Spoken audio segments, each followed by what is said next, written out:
Assalamualaikum warahmatullahi wabarakatuh. Selamat berjumpa lagi bersama saya tentunya di Dai Channel. Pada konten kali ini yuk kita sharing-sharing lagi, yuk kita sama-sama belajar. Insya Allah bermanfaat. Dan sebelumnya saya mohon dukungannya kepada teman-teman yang belum subscribe, ayolah di subscribe. Dan jangan lupa aktifkan lonceng notifikasinya untuk mendapat video baru dari channel ini. Pada konten kali ini saya akan sharing lagi kepada Anda dan menerangkan keutamaan mengagungkan ilmu dan mengagungkan guru, seperti itu. Dan referensi ini saya mengambil dari kitab Ta'limul Muta'alim. Seperti apa kontennya? Yuk kita ikuti saya terus sampai selesai.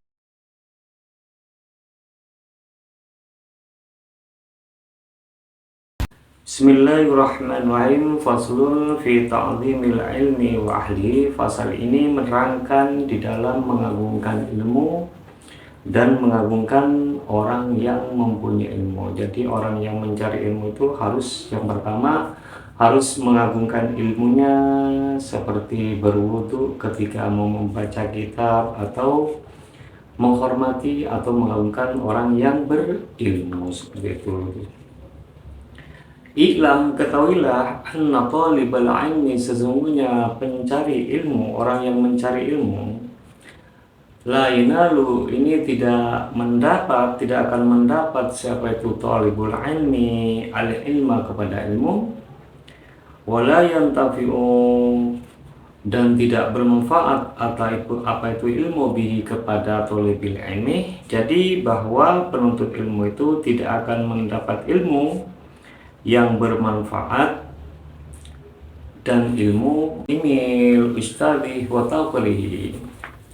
Jadi illa bita'limil ilmi, kecuali dengan mengagungkan ilmu, wahli, dan dengan mengagungkan orang yang berilmu, wa ta'limil ustadi, dan mengagungkan ustad, wa tauqirihi, dan menghormati ustad. Kecuali orang yang mencari ilmu itu, yang pertama itu harus mengagungkan ilmunya, mengagungkan orang yang berilmu, terus mengagungkan ustadznya, baru ilmu itu akan bermanfaat, seperti itu.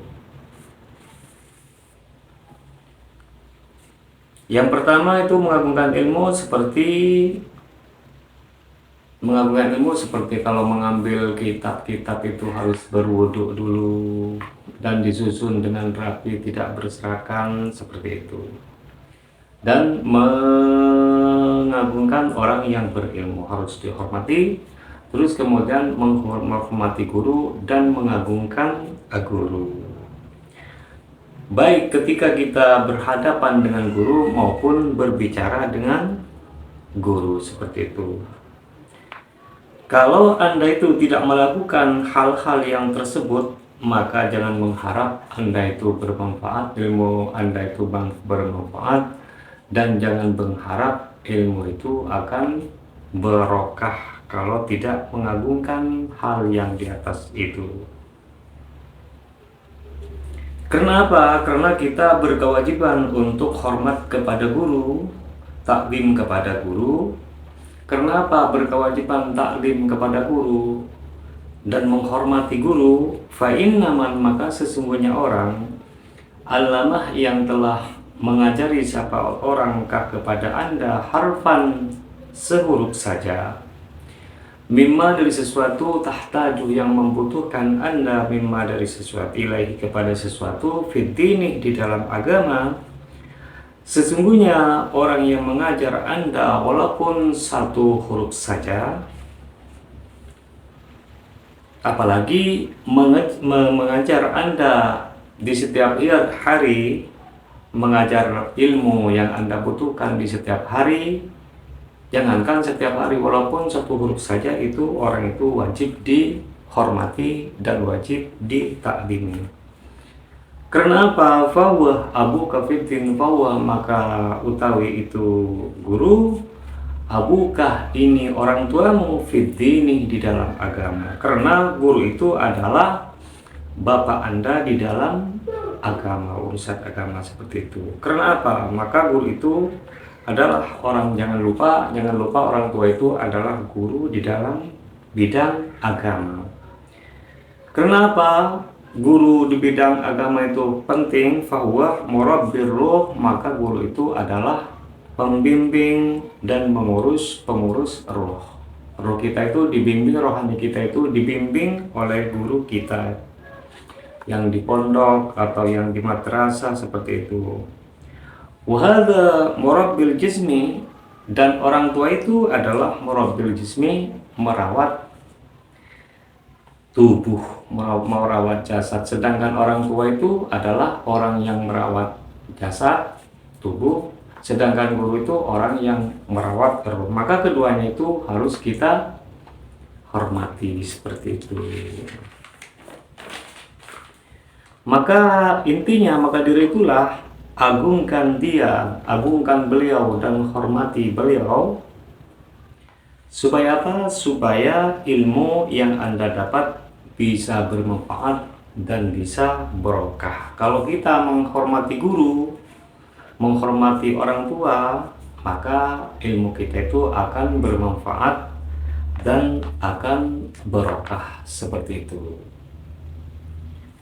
Karena Nabi Muhammad SAW bersabda di dalam satu hadisnya, Bismillahirrahmanirrahim, khairul abai, utawi lebih baiknya beberapa orang tua, man adalah orang allamah yang mengajari siapa orangkah kepada Anda, bapak yang terbaik, kata bapak-bapak yang terbaik dari bapak-bapak yang terbaik, artinya orang tua yang terbaik adalah orang yang mengajari Anda di dalam bidang agama. Itu bapak yang terbaik. Karena apa? Yaitu tadi, karena fahada murabbir ruh, karena guru itu pembimbing rohani kita. Qala, berkata Aliun, siapa Sayyidina Ali karramallahu wajhah, ana abdu man 'allamani harfan, ana utawi aku abdun ini budak, abduman ini budaknya orang, allamah yang telah mengajar siapa orang nih kepadaku harfan sehuruf. Sebagaimana Sayyidina Ali karramallahu wajhah itu berkata, saya ini adalah budaknya orang yang mengajariku ilmu walaupun satu huruf saja seperti itu. Terus Sayyidina Ali berkata, insya'a ba'ah wa insya'a a'taqo wa insya'a istabroko.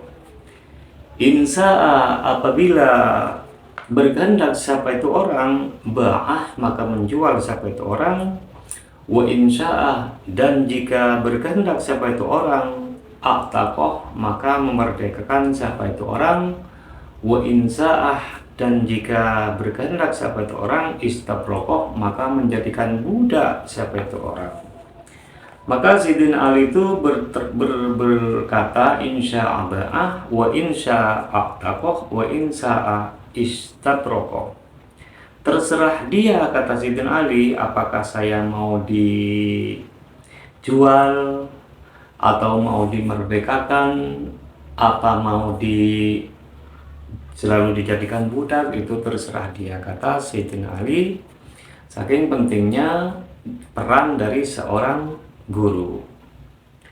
Saudara-saudaraku yang dimuliakan Allah, apa kesimpulannya? Kesimpulannya yaitu supaya mendapat ilmu yang bermanfaat, supaya kita mendapat ilmu yang barokah. Jadi kalau kita taat kepada guru, taklim kepada guru, insya Allah kita akan mendapat ilmu yang barokah, yang mendapat ilmu yang bermanfaat, dan pada akhirnya kita itu adalah menjadi orang yang baik seperti itu. Amin ya rabbal alamin. Maka dari itulah carilah keriduan gurunya, carilah ridhonya guru, dan menjauhlah dari menimbulkan kebencian kepada guru. Jangan sampai kita menimbulkan kebencian kepada guru. Karena apa? Karena kalau sampai guru kita itu benci, maka ilmu kita itu tidak akan bermanfaat dan tidak akan barokah. Saudara-saudaraku yang dimuliakan Allah, berkaitan dengan hal yang di atas, dahulu ada kiai yang berstatus anak yatim. Dahulu itu ada kiai yang berstatus anak yatim, dan beliau itu sangat sempit di segala halnya, boleh dikatakan ia orang tak punya seperti itu. Siapa itu? Beliau itu namanya Kiai Abdul Karim dari Lirboyo, Kediri, rahimahullah ta'ala. Dan ia setelah dewasa, maka ia berangkat ke Pulau Madura untuk mencari ilmu. Dia berangkat ke Pulau Madura untuk mencari ilmu dengan tanpa membawa bekal apa-apa, karena dia kan orang tidak punya. Dan beliau itu mondok di pondok pesantren Syekhona Khalil Bangkalan. Maka kalau sudah musim panen, walaupun dia sudah ada di pondok, kalau sudah musim panen, beliau berangkat ke kota Jember dan ke kota Banyuwangi, tujuannya untuk menjadi buruh panen di sana. Dia kalau musim panen dia pergi ke Jember dan Banyuwangi, tujuannya untuk menjadi buruh panen. Maka beliau setelah kembali ke pondok, jadi dia bekerja di Jember dan di Banyuwangi. Setelah ia sudah bekerja di Jember dan sudah mendapatkan hasil, maka beliau kembali ke pondoknya di Bangkalan. Beliau membawa beras. Maka beliau tersebut setelah kembali dari Jember dan itu Banyuwangi, maka dia kembali ke pondoknya dengan membawa beras dari hasil upah buruhnya, termasuk membawa beras setelah berburu ke orang yang di Jember. Maka setelah beliau sudah sampai di pondoknya, kemudian Syekhona Khalil rahimahullah ta'ala memanggil kepadanya. Dia dipanggil dengan Syekhona Khalil, manggilnya seperti ini, waqala lahu, waqala, dan berkata siapa itu Syekhona Khalil lahu kepada itu Abdul Karim, Kiai Abdul Karim, ya Manaf, Manaf, ta'al kemarilah. Kemudian Syekhona Khalil memanggil, wahai Manaf, kemari Manaf, kata Syekhona Khalil Bangkalan, coba berasmu itu berikan kepadaku untuk pakan ayam. Manaf, coba berasmu itu saya minta untuk pakan ayam, kayak kata Kiai Khalil Bangkalan. Terus Syekhona Khalil Bangkalan itu sambil berkata, kamu tidak usah makan nasi Manaf. Kamu itu tidak usah makan nasi Manaf. Kamu itu harus memakan daun mengkudu yang ada di belakang pondok tersebut. Jadi Kiai Abdul Karim itu dengan Syekhona Khalil Bangkalan, berasnya diambil, dan beliau itu tidak boleh memakan nasi, tapi harus memakan daun mengkudu yang ada di belakang pondoknya. Maka setelah itu fa'atahu iyyahu biti biqalbi, fa'atahu, maka memberi siapa itu Kiai Abdul Karim kepada itu Syekhona Khalil, iyyahu kepada itu beras, biti biqalbi, dengan baiknya hatinya Kiai Abdul Karim. Kemudian beras tersebut diberikan kepada Syekhona Khalil dengan hati yang tulus atau dengan hati yang ikhlas. Kemudian beras itu diserahkan kepada Kiai Syekhona Khalil, walaupun ia sangat membutuhkan yang namanya beras tersebut seperti itu. Wasabarah, dan sabar siapa itu Kiai Abdul Karim ala akli tilkal awraqih, dengan memakai itu beberapa daun maslupatan yang direbus sinina adidatan di dalam hitungan beberapa tahun. Dan ia sangat sabar karena dia diperintah memakan daun mengkudu, maka dia sabar setiap harinya itu dia tidak memakan nasi dan makan beberapa daun mengkudu yang direbus waktunya selama bertahun-tahun. Karena apa? Karena Kiai Abdul Karim itu sangat mengagungkan gurunya, sangat memuliakan gurunya, dan sangat mengharap ridho gurunya, sehingga selama bertahun-tahun beliau memakan dari daun mengkudu tersebut, seperti itu.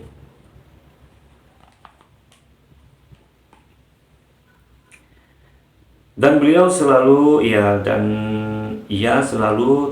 setiap harinya itu tidak memakan nasi. Sekali lagi, beliau itu setiap harinya itu tidak memakan nasi, tapi memakan daun mengkudu yang direbus selama bertahun-tahun.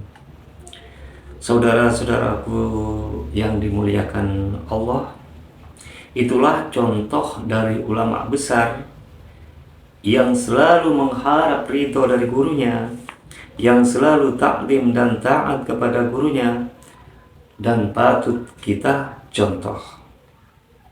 Semoga saja kita, khususnya thalibul ilmi atau yang sudah mencari ilmu, semoga saja kita mendapat barokah dari para guru atau mendapat ridho daripada guru, sehingga ilmu kita itu menjadi ilmu yang bermanfaat, menjadi ilmu yang barokah, sehingga nantinya kita menjadi orang yang baik.